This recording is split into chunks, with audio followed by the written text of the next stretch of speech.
Have you heard the phrase, sitting is the new smoking? In this episode, I want to let you know about a new product I've put together called Crushing Office Syndrome that deals with the effects of the sedentary lifestyle. It's an online Qigong training product, and I created it for the many professional people I know who spend 6 to 8 hours a day at a desk and suffer from backache, neckache, and stress generally. This product has over 15 Qigong exercises, multiple follow-along routines, and supporting PDFs to help you along. And it leaves you feeling more flexible, more mobile, and mentally fresh. You can find a link to the product in the podcast description or visit warriorstrategy.com/products. Again, you can find a link to the product in the podcast description or just visit warriorstrategy.com/products. Thanks. Hello there, this is Robin Gamble. Welcome to the Scholar Warrior podcast. Now, the idea of the Scholar Warrior has been around for thousands of years across many great cultures. And the concept is this, that one of the highest achievements in society is to become skilled in the martial arts while also pursuing the scholarly pursuits of painting, poetry, music, philosophy, and more. So it's here that I interview martial artists as well as artists in various fields, so that you, the listener, can gain a peek into their techniques, skills, and strategies for success. And so that you, the listener, may gather these gems and apply them on your own path to self-mastery and excellence. Enjoy. Today we have Michael King on the podcast. Mike King is currently finishing off his PhD at the University of Oxford, researching children in foster care and institutional care in Japan. He was recently invited by the Japanese government to contribute to the amendment of the Child Welfare Act. Yes, he obviously speaks fluent Japanese, correct? Yep. Yeah. Just about. He has worked closely with politicians from both the upper and lower houses of government in Japan, and recently took a group of senior politicians to the UK House of Lords to aid policy learning. His interest in kids in care came from his time teaching English in Japan, and when he started volunteering and later set up a very successful charity whose influence grew quickly. In 2011, he was invited to speak at TEDx in Tokyo, and his work with orphans for the 2011 tsunami was also featured on the ITN Tonight programme, which is a big news programme in the UK. He recently moved to Manchester and got back into Tai Chi after a long break studying under Grandmaster Li Ming Yue. He finds that Tai Chi helps keep his momentum with his doctorate work, as well as improving his health and focus. He first studied Tai Chi with Robin Gamble, that's me, back in early 2000s. Now, this is my podcast, and I get to interview who I like, and I like Mike a lot. He's a personal friend, and how I feel that you might get some nuggets from him today is that I feel that he's a real artist of life. I don't know if he feels that way, but I'm inspired by the way he lives and operates life. And he's travelled extensively. He keeps pretty fit. He creates things. He does inspiring and meaningful work. And he's an inspiring dude, let's be honest. And he does Tai Chi. So welcome, Mike, to the Scholar Warrior podcast. Thank you very much. Nice to see you, Rob. Yeah, good to see you, Mike. So we're going to do this in a few different parts. And the first thing that I wanted to talk about, and as I mentioned to you earlier, was that I notice a lot of people who are involved in any kind of peak performance work, whether it be in government policy or executive work, they tend to have a kind of physical background of some kind of training. And you played a lot of football, by all accounts, right? Yeah, so when I was very little, a friend of mine in primary school came into school with his trophy from his football team, and aged 7 or 8, I was like, I want football trophies. so literally since then I've been playing. I got reasonable standard when I was a kid. I was playing like county league kind of stuff, so it was just about the highest you could play without being attached to a club. And then I captained one of my university teams, which was brilliant. Yeah, I've always loved football, and there's definitely something to having the counterbalance to the all the intellectual stuff, to just be doing something physical and sweating, and you're not thinking, you're just in your space, the kind of flow um, idea. Although I had a knee operation maybe 4 years ago, so I haven't done as much. I haven't done any serious football since then. I can do, but I'm worried about a second impact on it. It's like fine now, but if it was to get more, so I focus more on swimming and yeah, less sort of high impact stuff on my knees. But I love football. I always have, and when I'm playing with like my nephews and niece and stuff, like yeah, it just makes me very happy. Yeah, yeah, I bet. So, do you think there's any skills that you got out of that training? I guess you had to train pretty hard as a Yeah, kid, or definitely. mindset, or anything that you got out of that. I think a couple of things. I think the first thing is probably the people. One of the things I love about sport is that you meet people from all different backgrounds. So there was a kid whose brother was in prison. There was a kid in the poshest school in the area. Like it was just a real mix of people, and really, like because of that, I've always felt happy talking to anyone from any background in life. And I think it's really good as a kid to be exposed to people from different backgrounds to your own. Like I was very middle class, and meeting some super posh kids and some kids from very rough backgrounds. I don't know, it just kind of makes you realise the world is different and people are different. And living in a small town on the south of England, you know, it was kind of diversity for me at that age. Just meeting different people. And in terms of like approaching life, definitely the team thing, there's only a certain amount you can do on your own in football, particularly. I know there's some sports which are more individual, but in this one, it's all about where you are in relation to other people, how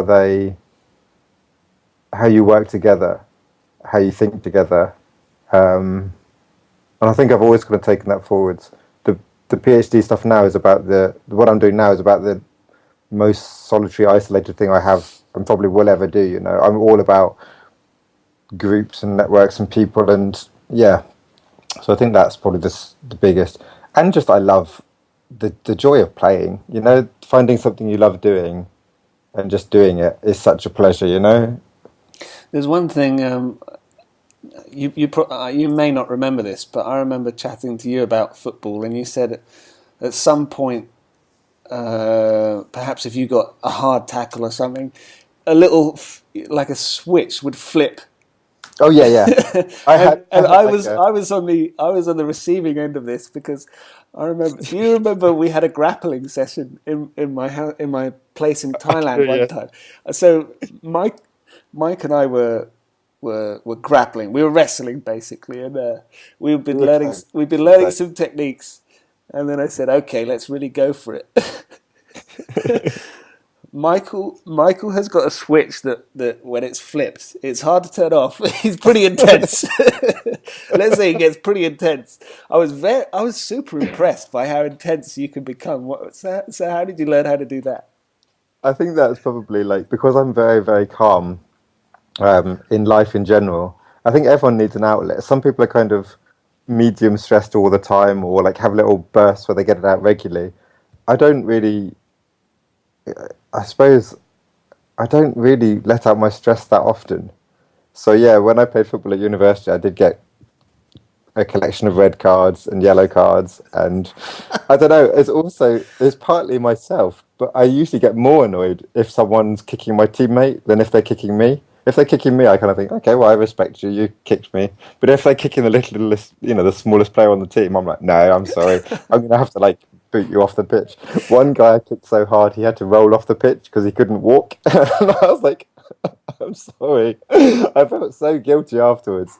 But yeah, for that moment, my nickname at university football was like the Red Terror because I just suddenly like a mist would descend and I would just kick lumps out of people. I don't know. I'm not quite sure where it came from, but I think it was probably a Did, healthy thing was it that it was was it take to sport. was it ever actually useful? Did it? I think it gives you a great focus. I think there's this fine. There were on one game, one of my friends called me a fucking liability on the football pitch because I was so wound up. I was not being useful. But there's definitely a point. below that where you can be very, very focused and completely giving all your time and attention, giving all your attention and focus to exactly what you're doing at that moment. So I think that heightened sense of kind of like, not on edge is the wrong word, but yeah, heightened sense of focus can definitely help. Um, but it can tip to the kind of unproductive, like just kicking people, you know, kind of phase. So, but yeah, I think it can help definitely. Cool. Well, it seemed to help you when we were grappling, that's for sure. Wow, if you had some techniques, you'd be Yeah, unstoppable. if I knew what I was doing. You'd be It's, unstoppable. Okay, so just changing directions a little bit. I'd like to chat about your first travels, which I guess was the ignition or the starting point of where you are today. So, when did you first go traveling and leaving old Blighty and getting around the planet? yeah, so when I was little, we didn't sort of have money to kind of go on holidays abroad. So my first time, apart from say France, and I went on a little football tour. But my first time really traveling, my first time on a plane, I was 18. So it was between after high school and before university. I had a gap year where I worked for 6 months in like a data entry, typing share transactions for minimum wage, for, you know, and then travelled for 6 months on that money. I think started in Japan, then Philippines, Thailand, Malaysia, and then completely changed plans. And instead of flying back from Singapore, decided to come back overland. So we got the train from sort of Kuala Lumpur to through Thailand and buses and things, Laos and Vietnam. We had to do a short flight over the border from the north of Thailand to Vietnam because I think the border was a bit dangerous at the time. Then China and Mongolia, Russia, and then ran out of money in Moscow, so I had to fly back home via Amsterdam. So yeah, but it was wonderful. It was just this whole completely changed how I saw myself and the world and what I was doing. I think until then I'd always sort of been slightly just doing the next step, sort of what's expected of you. And after that point, I realised it was much more a choice, and I also realised how much more, how fortunate I was to have the opportunity to do what I was doing.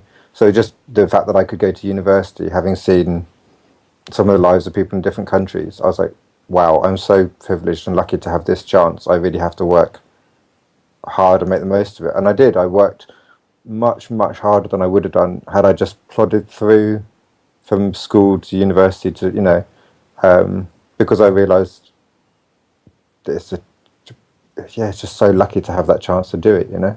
Yeah. And I enjoyed it a lot more because I worked hard, you know. Was there anything you found difficult about that first trip? I think the initial, I think a couple. I mean, obviously, language. Didn't have any of the languages of any of the countries I went to, so sort of being prepared to just get weird fish for breakfast because I pointed at the wrong thing on the menu, you know, or like, yeah, the first time in China, I was served like a whole fish and cold noodles, but at like 7 in the morning. I was like, what is going on? Like, seriously, what are you doing? Who eats this for breakfast? So the food, but then the food was also one of the best things, you know, like there was some fantastic foods. Um, Letting go of the frustration of the desire of being in control. Like there were times when it was immensely frustrating that it just wasn't happening how it was sort of planning to spend the day, or um, you know, the train went to the wrong place, or like I thought we were going here, but I couldn't communicate it to the taxi driver who just dropped us off somewhere else. You know, like that was frustrating to start with, but I kind of just learned to roll with that and not have to be in control of everything all the time. You know, yeah, but that was challenging, of course, age 18, and poverty for the first time seeing real poverty. Um, Landed in Japan and then Manila. And Manila, we were staying in like a cheap part of town, which back in what 99, 2000, this would have been, you know, 99, I think, was properly run down shanty town, basically. Um, and I just hadn't experienced that before, you know. It was quite eye opening to see that in person. And obviously, it's not like poverty in parts of Africa or India and places, but it's still, compared to Worthing, down south, it's a very, yeah, that was an eye-opening experience. Yeah. Do you suggest? I mean, young people that you're around, do you still suggest they go travelling? I think it's amazing. I think if you're lucky enough to be able to do it, I think everyone should do it. I think the biggest benefit I got from it was just completely changed the way I saw the world and myself. I mean, it was the whole travel broadens the mind. I mean, I really believe that. I think the way I thought, the way I approached other people, the way I approached life, I mean, everything completely changed from that kind of trip. And I mean, also, I appreciated a lot more what I had in England. Flying back into England, the kind of green, pleasant hills, and England's beautiful, but I'd never kind of seen it as how beautiful that it is, because I'd always sort of, it's just normal. So changing your normal and then reassessing what you want to be normal, and not just doing what your parents have always done and what, their parents have always done, just kind of thinking about, well, what is it? What are my values? What's important to me? What do I want to give my time to? Yeah, to everyone, I think would benefit from traveling. So, one country seemed to have more of an impact. Presumably, that was Japan. So Yeah. now, some years later, so you returned to Japan. Yeah, why did you go? Why did you do that? What tickled you about Japan? So there were, I think, the three places I probably, and I loved everywhere in different ways. But the place I went to that I wanted to live in the most was Japan. Like, I loved Vietnam, but it was kind of crazy. Like, I loved it to go there for a few weeks, but I didn't know if I could live in that all the time. But Japan, I'd always wanted to live abroad. At some point, I was terrible at languages at school. Like, I scraped a C in GCSE German, like, which was my worst mark by miles. I just hated languages. I didn't get it. I didn't know why we needed to speak it. But after traveling, I was like, it would be super cool to speak another language. Like, it would be a really good skill to have. And of the places we went, yeah, Japan was really. I suppose we got this. I got the smallest glimpse of Japan because I was only there for 6 days, because it's so expensive compared to like Thailand and stuff. I got this window, and I was like, "This is amazing. I want to see more of this and learn more about it." And it's interesting when I speak to people. A lot of my friends in Japan were there because they loved anime, or they loved manga, or they loved karate, or something like that. And I did karate as a kid, and I sort of thought, oh, it'd be cool to go there, but it wasn't like my spiritual calling. It was just initially like, this seemed like a really cool place. I had Japanese mates at university in my football team, who were really nice guys, and I was like, well, I like the place and I like the people, so that I've met so far, So yeah, why not go and try it? Um, and I felt like I'd really, really just scratched the tip of the surface, just the surface when I went, and I really wanted to go figure out a bit more. Yeah. So I think there's something obviously quite different about traveling to a place and living in it. And I heard Gordon Ramsay say it. I thought this was quite interesting. He said his advice to young people was get out of the UK, but actually go and live and work in a different country, because he thinks that can be instrumental in your character development. Would you agree with that? I completely agree. I think traveling, I mean, they're both very good, but in very different ways. Like, traveling kind of exposes you to a lot. So you're kind of like a stone skimming over the surface of a river, or like the ocean or something. But you just see the surface. You just touch on it and leave, touch on it and leave. Particularly without the language, you just have your foreigner stereotype, preconceived idea of what Japan is. You go there and you see, oh, it is like I thought it is. The people are working really hard. Oh, look, there's cherry blossoms. Okay, bye now, Japan. Whereas if you're living there, and I was quite lucky, so I worked on the JET program, which is like a Japanese government teaching program, where you teach in just normal public junior high schools or primary schools or whatever. Or I did junior high and then primary. But they put you wherever you're sort of needed. They allocate you somewhere in the country. So I'd put, like, oh, I want to go to Tokyo, Osaka, or Kyoto. And of course, everyone puts that they want to go to those places. So I got put in a place called Fukui, which has, I looked in the Lonely Planet, when I got my letter saying this is where you're going. And the first line in the Lonely Planet is, there is no real reason to linger in Fukui. And I was like, shit, like, I'm not lingering in Fukui, I'm moving to Fukui. Like, I'm living there. Like, what? But, like, that's kind of the strength of this program and living abroad. Like, I lived somewhere that you would never normally live as a foreigner. I got integrated into the community a lot more because of that. I saw a side of Japan that very few people get to see. More kind of countryside.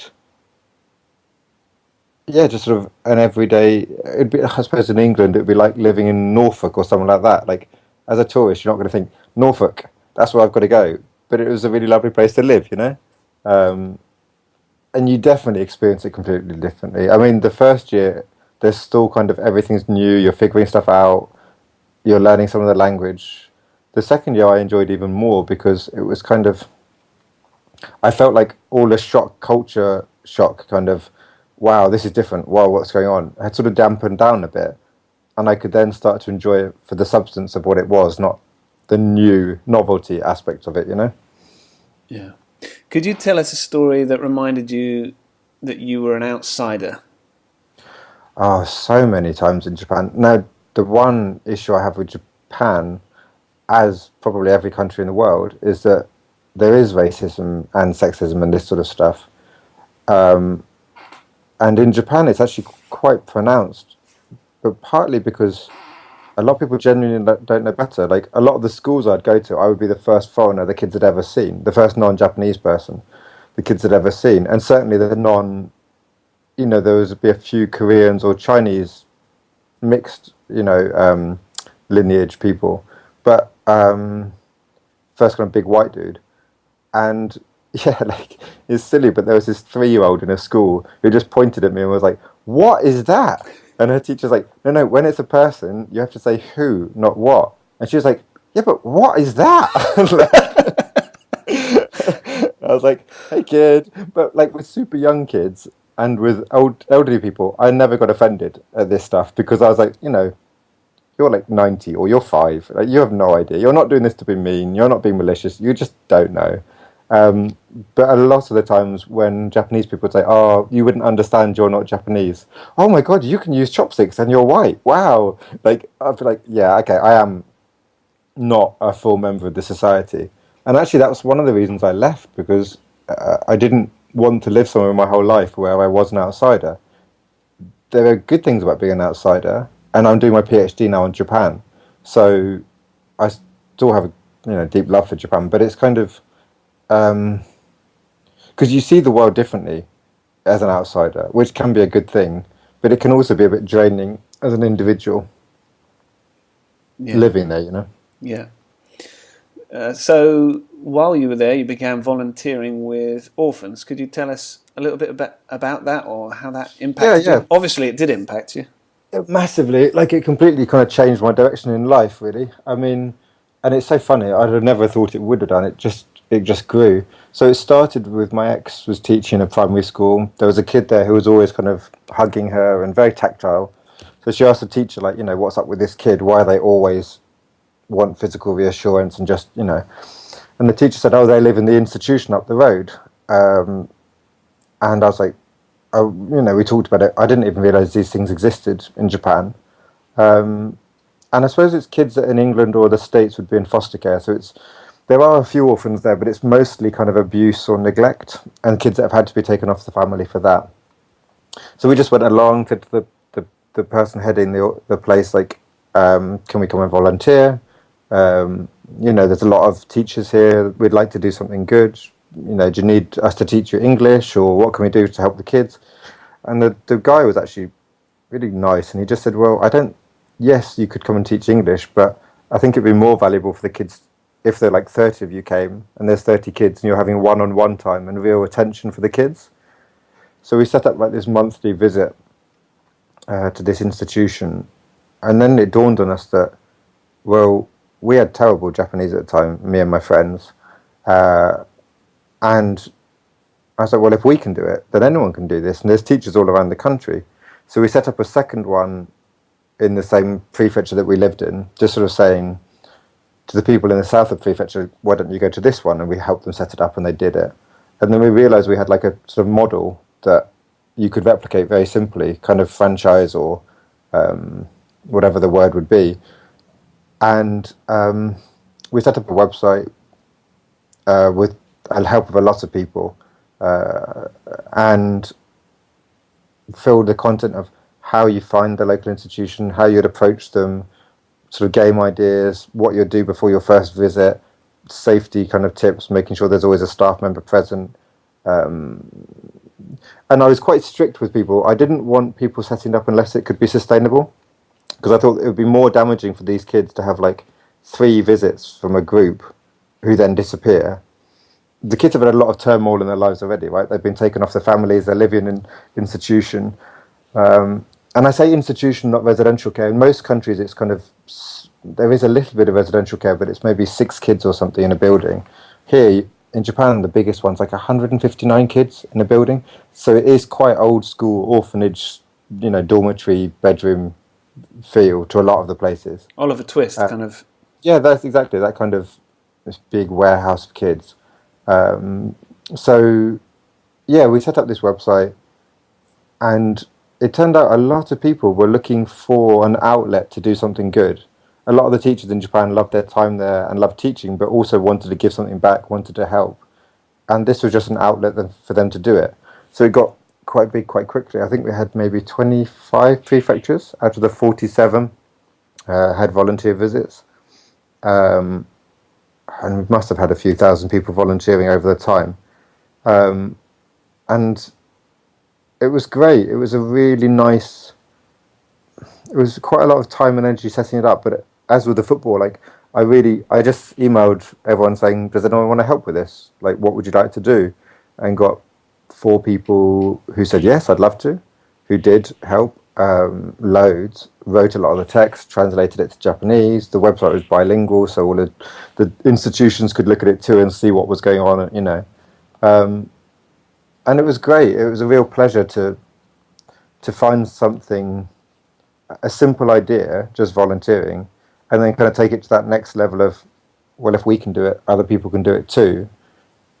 And it really grew. Like it was lovely to see something go from an idea to a few thousand people volunteering, actually making a bit of a difference in these kids. So how did the TEDx happen? You spoke at a TED event. So that was... So the charity had always been voluntary and no money. It was always just about getting people to volunteer. And I felt that we didn't really have capacity to do like transparent, proper charity practice in terms of money. So we just didn't. We just kept everyone voluntary. Everything was free and, And then the tsunami happened, the earthquake and tsunami, 2011. And we started getting emails from people like, oh, we want to donate. And initially I just redirected them to other charities saying, sorry, we don't do that, but this one does, or this one does. And it dawned on me, there wasn't anyone doing a big thing with the kids in care in Tohoku, the area that was affected. There was no charity working with that, because one person was like, no, I really want to work with orphans, kids in care in this area, So I approached this other charity in Tokyo, and they were... they'd been established for longer. They deal with money. They kind of helped They helped set up learning arts, sports, technology is their kind of make it last was their slogan. LAST, and yeah, they really emphasised education. They did some scholarship stuff. They did sports. They'd provide sports equipment to the institutions, computers and tech for their kids to help the kids with learning, and art materials. Just stuff that wasn't in the everyday budget for the institutions. And I said, well, why don't we set up a joint project in this area? So I ended up leaving my teaching job. Well, the first thing I did was go up maybe 10, 12 days afterwards with the ITN Tonight people followed us, because I took up like a 2.5-ton truck of food and water to one of the institutions and got a lot of contacts through that, kind of build you up. Because of that, the institutions knew us, they knew who we are, what we were doing. We came when they really needed it. And then I was always very careful to be very respectful and say to to every head of every institution, like, what do you need? Like, this is our kind of basic model, but, you know, in some instances they needed food and water because they were still operating as a refugee shelter for emergency, you know, evacuation. Some cases they needed structural help because the building was going to fall down. So we couldn't do that directly, but we connected them with people that could, you know. And it was great. And I was surprised by how many people, again, wanted to help. And I think we raised maybe $900,000 in about 3 or 4 months.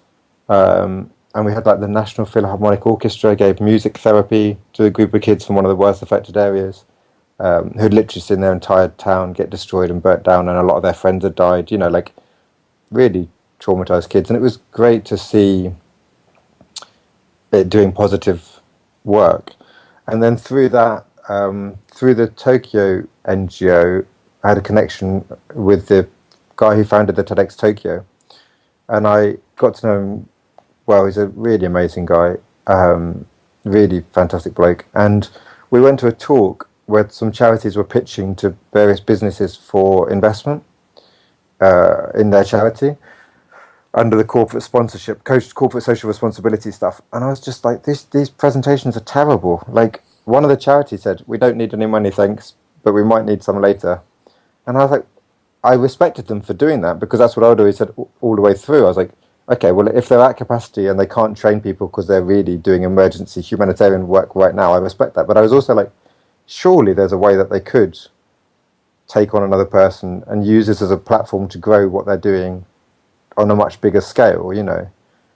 And I just said to this guy, like, I could do a much better presentation than any of this. And funny enough, I was terrible at public speaking as a kid. I hated it. And then teaching for 5 years in Japan, if you can teach to like 46-year-old kids and keep their attention, then adults are so easy. Like, kids are because the kids will just be like, I'm really bored. This is really boring. What are we doing? Well, adults don't say that normally. You know? So like that kind of gave me confidence in my public speaking. And I just said to him, I can do better than this. And then he said to me like a couple of weeks later, like, there's a chance there might be a little slot for you at TEDx. If there was, what would you want to talk about? So I, you know, gave him my pitch, and then he came back to me a week later and was like, yeah, okay, let's do it. So it was, I think, as most of these things are, in part because of being introduced to the right person and knowing the right person. But I reject the kind of idea that it's only because of who you know, because I knew him because of all the work I'd been doing. If I hadn't gone out and done all the charity work and then approached the charity to do the Tohoku stuff, I wouldn't have known the guy. And if he knew me but didn't think I had an interesting story, he wouldn't have put me up there. If he thought I had an interesting story but I couldn't do it, he wouldn't have put me up there. So yes, I had to know the right person, but I only knew him because I'd been working for 4 years doing something without that much attention. I mean, it was in some national newspapers, but it wasn't like a big... I didn't have that much focus on it. I was just kind of doing it because I enjoyed it. So I think that the fact that I've been doing it for years without asking for money and just because I love doing it was a big selling point for him in terms of, you know, you're doing this anyway, and I can just give you a platform to talk about it. You're not doing it because you want to do a TED Talk, you know. Yeah. Yeah. Okay. So along this path, you've already picked up a few skills. Mm-hmm. And I think it'd be quite interesting to chat a little bit about those skills. Okay. You know, you've obviously found stuff that you're passionate about, and you built projects, and you're doing a PhD. So let's dig into some of those skills. And one of the things that I mentioned to you earlier before we started recording was how there's a lot of buzzwords at the moment when you're perhaps working on your own projects about passion. You need to be passionate and authentic and such. And as I mentioned earlier, many of the people that are saying, "Oh, you've got to be passionate, you've got to be authentic," are not very. These people don't tend to be very passionate or authentic. And as I mentioned to you, I think you are very passionate and authentic. how do you think you found out what you were passionate about? I think being open to it, and I would say the same about you, though. I'd say the same in terms of following an idea, and from when you were very young, going to do it in China, and then just following what it was that was interesting to you. I have always respected you for that a lot. So yeah, I think it was similar for me. Like I was actively trying to find something above and beyond just my 9 to 5 job. So I wanted to do some volunteering. I wanted to do something that was a bit different, or yeah, just get involved in the community more. And I read a fantastic book. The film wasn't so good, but the book was great. The Yes Man. I think it was Danny Wallet, I forget, wrote the book. But then Jim Carrey was in the film, and the premise was that he had to say yes to everything for a year. And obviously, the book, he ended up with a lot less money, but with this amazing person and living, just traveled and did it. I'd read that, I think, sometime before I went to Japan, and it really kind of made me think, yeah, there's so many opportunities around us every day that we don't see because we're just doing what we do every day. And it could be from traveling, this kind of realization that what you do every day isn't what you have to do every day, and isn't what most other people do every day. I don't know quite why, but I was always quite open to getting involved in new things or seeing doors that sometimes perhaps other people wouldn't see. But then I would also say I did lots of little random things, like, sports or other sports or whatever it was. And I'd always try stuff, but if I didn't, but I wouldn't get too lost in every single project I did. I'd just try little bits of different things to see how I felt. And I think in terms of authentic and passion and stuff like that, if you do try enough things, eventually you're going to find something that you're really like, this is really cool. Like I didn't have a calling in life. I didn't have like, I want to be a doctor, or I want to be this, or a lawyer, or I had no idea what I wanted to be. And I knew it when I was teaching in Japan. I didn't want to teach my whole life. I loved teaching, but I couldn't see it fulfilling me in like a whole way. Partly because I was an assistant teacher in Japan, but anyway, like it just wasn't quite me. And then yeah, just by, for example, the language, I was doing maybe an hour to 2 hours a day of language, and without that, I couldn't have done the volunteering, which wouldn't have led to the next thing. So just trying everything and doing everything as much as you can. And then eventually when you find a door that you are really like, oh, this could have potential, like just going for it, just really doing it and enjoying it. And I think after a few years of volunteering, I was like, I would love to do something where this was sort of connected to my job, whether it's charity, whether it's organising volunteers, what it would be, I don't know. And then the earthquake, tsunami stuff happened, and that was really the amount of interest in something that I'd been doing and loved for 4 years, or 3 years, say, by that point. But I'd had very little, no one really cared, like a few newspaper articles and stuff, but I'd just been doing it because I enjoyed doing it. Then when it came to do the TEDx talk, it was just, that helped, the fact that I hadn't ever asked for donations, because it didn't really need it. It was just about people and connecting people. It really came across, I think, when I was talking to people involved with the TEDx stuff.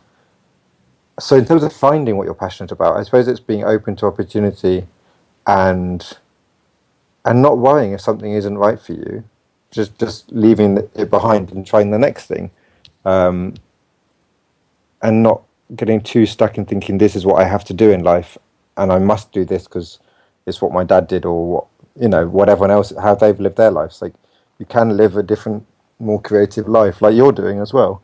Okay, well, I think being open to opportunities and getting yourself out there is a major thing, right?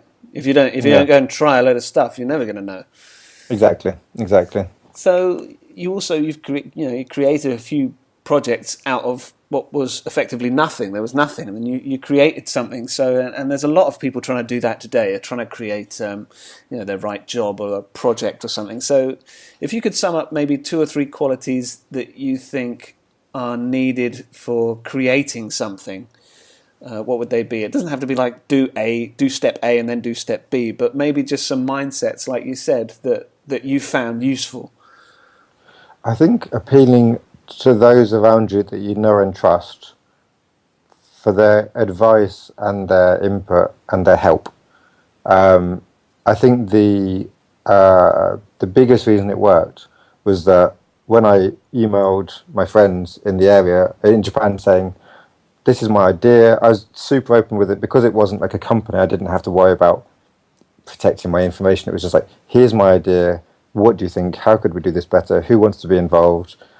You know, I don't want to spam all of you all the time. So like, if you want to know more about it, let me know and I'll talk to you about it. And then being really open to like help, basically. I think without that kind of input at the beginning and throughout, you know, but particularly in the beginning, getting the website set up and all the content, delegating and being happy for people to actually to give them that job and that responsibility.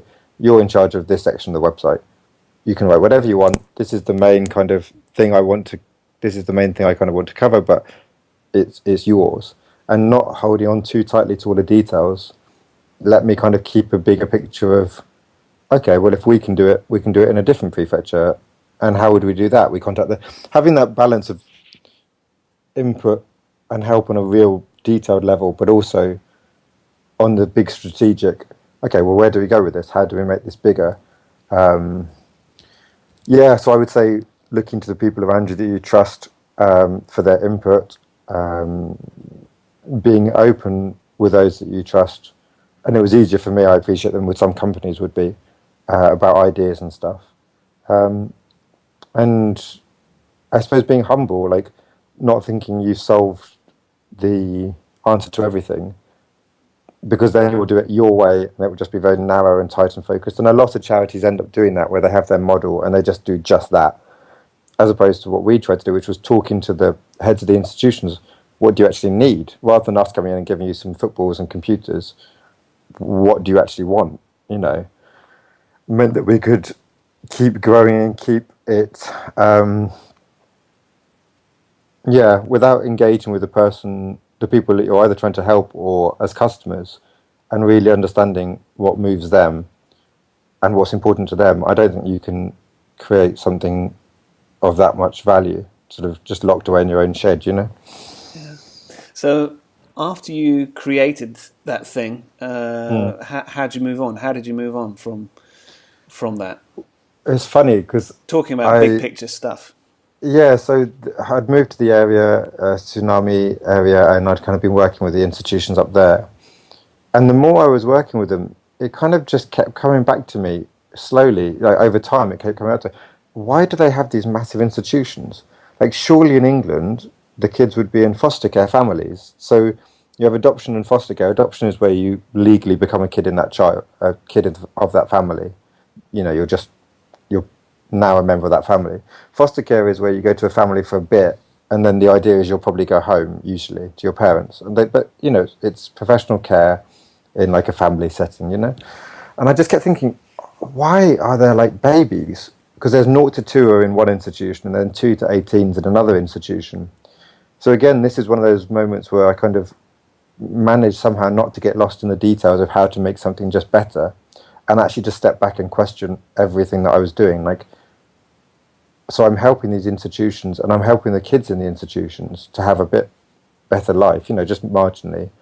But why are they in institutions? Like, what is going on? So I kind of figured, like, if I really want to work on this and help this area more, which I really did and do, I need to learn more about it from a kind of, not necessarily an academic point of view, but I just need to understand it a lot more.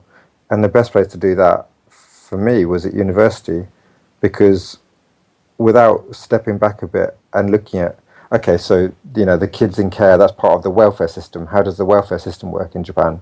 Like, the kids in care don't go to university as much as normal kids do. Why is that? What barriers are there in education for these kids? Without kind of stepping back and, yeah, so, you know, why aren't these kids going to families? Why are they going to these big-ass institutions, particularly babies, when, like, the UN says never put a baby in an institution? So what's happening in Japan that's different? So I had this sudden, not quite fear, but like, I sort of realized, like, what if I was working for this charity and I had the opportunity to keep working there, But I decided to apply for the university, and there was a guy at Oxford who wrote like the most famous book in English about kids in care in Japan. Um, he's one amazing professor, absolutely amazing. So I thought, right, I want to go work with him. He's the best in the world for what I do. And what you were saying earlier about being an outsider, I chose to study it outside Japan rather than inside Japan, because I really thought that this is one of those things that if you're in Japan, you're in a bubble, and you're looking at it from within the bubble. Whereas if you come outside, you can look at it almost more objectively than someone who sees it every day, you know? So I came out, went to Oxford, and I had this idea that I was going to do a 1-year master's, and then I wanted to go work for some charities, you know, UN or something. And I said to my professor, like, oh, I want to figure out why they don't put kids in foster care and why they use institutions in my master's, you know, 1-year master's thesis. And he's like, if you spent 10 years working on this, so say a master's, a PhD, and say a couple of postdocs afterwards, you might figure that out. And I was like, no, I'm going to do it in my 1-year master's. I'm not doing a PhD. PhD is not for me. I'd never want to study that much. Like, I'm not like that fussed on. I'm not going to become an academic. Like, no, I need to be in the real world. I need to like be making a real difference in the world. I can't just be studying. And he just laughed and he was like, okay, no, that's fine, you know. And then 3 months later, I went back and I was like, yes, I really, really want to figure this out. So I'm going to do a PhD. And he just burst out laughing and was like, okay, you know, good. I thought you might, you know. And I was so like, how do you know what I'm going to do before I know what I'm going to do? But so the PhD was really driven by a puzzle, by not understanding something and wanting to understand it. But also not just like in a selfish, I want to figure this out for myself, but like, if you can figure out why Japan isn't using families and why they're using these big institutions, then you can change it. I don't think any culture is kind of permanent. You know, they're not doing now what they did in Japan 20 years ago or 40 years ago or 100 years ago. So there's no reason Japan can't change and become more foster care, like family-based care. So I've really been focusing on that kind of, how do social workers decide whether a kid goes to institutional foster care, that real, you know, that moment when that decision is actually made. And because of that, yeah, I was invited by the government they changed the Child Welfare Act for the first time I think they've changed it twice since 1947 or something, and I was just lucky with timing. But this March they changed it, and they asked me to have input on foster care and adoption legislation, which was super cool. And I was working a lot with Human Rights Watch, who I love. Big NGO, well, international NGO, but quite small offices in Japan at least, because they had started working on kids in care. And it was great to have something that I'd been working on for years. Now suddenly other people cared about it, you know, like it was now an issue. Not because of me, because of Human Rights Watch and other stuff, but the fact that it now had attention meant that I could go speak to politicians and say, well, this is what I think. But, you know, I'm still studying, but at the moment, this is what I think. And I think because I was always very humble in it and very like, I'm not sure, I'm not like, this isn't necessarily the answer, but my opinion right now is this, that people kind of respected me for that. And I wouldn't have been able to do the research without the volunteering and the charity work, because no one's ever been able to do this research before. The social workers just don't let researchers in to study what they do, because it's very personal, private information about the kids and families, and it's the same in England. But I think because I'd volunteered and worked with these institutions for like 4 years, when I went to speak to them, they could really tell, you want to do this because you want to make it better, not because you just want to get your PhD. In fact, I was quite like, I don't really want to do a PhD. Like, I just want to know what's going on with this, like, you know. And I was super lucky because I got a scholarship from the British government. It's great because it's one of those rare PhDs that really allows you to still connect with the world and with for me, you know, what I was super passionate about. And I think I have figured it out. So now when I talk to people in Japan, they're like, yeah, that makes a lot of sense. And if I do manage to finish the PhD, because I never want to kind of, you know, tempt fate, but everything being well and I finish, then I would love to publish the book, not just in English, but actually more in Japanese, because that's where I'm trying to change and that's what I'm trying to affect. So, yeah, if I could get it published in Japanese, then, you know, it could really change the direction of what they're doing. So I'm sure you will. obviously there's a lot of stuff that we were talking about in your story there, of being humble, of being genuinely concerned about something, authentic, and And also, I think with the questioning right, everything, yeah, and like questioning and because reassessing, right? I mean, I've been doing this for 4 years, just like how can I make the kids' lives in institutions better? And it was like kind of this slow ticking thing in the back of my head, like, but why are they in institutions? And then it was just, I don't know what it was quite, but I think I saw a couple of particularly bad. There's some very good institutions, but I saw a couple of really, really crap ones. And I wouldn't want my kids to be here. Like, this is a terrible life for a kid. You know, some of the worst institutions. And yeah, I don't know, like just the ability to step back and be like, okay, I've been working on this narrow thing, making it a little bit better, a little bit better, a little bit better. But like, what is this whole thing about? Like, why is any of this the way it is? I'm pleased I was able to kind of step back and ask that question, you know, because I wouldn't be doing what I'm doing now if I hadn't been able to question everything, you know. I encourage people to do that anyway, right? They should be doing that if they're not happy in what they're doing, if they feel like their job's not going anywhere, if they should be questioning if things aren't working right. They should be Yeah, questioning it, and many people yeah, don't. They just keep their and head even down. if they are kind of working and plodding along, I think it's still a good thing to do. Like, so this is, you know, for me, it was all going well. I'd done my TEDx talk. I was now living there. We'd raised loads of money. Like, it was kind of the most successful it's ever been. Was the moment I decided to leave it and go just back to school, which was a strange decision in some ways, but yeah, I think without it, I wouldn't have been able to move forwards or grow as a person, and the work I'd have doing would have got narrower and narrower. I'd have ended up helping a few of the institutions in one area in a part of Japan, as opposed to, you know, policy on a national level kind of stuff. You know, it's a different.